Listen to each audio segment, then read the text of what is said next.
If anybody can tell me what this sound is and what's causing this sound.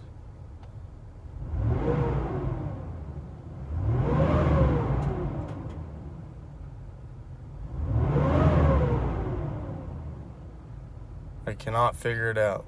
I already changed the fan clutch twice.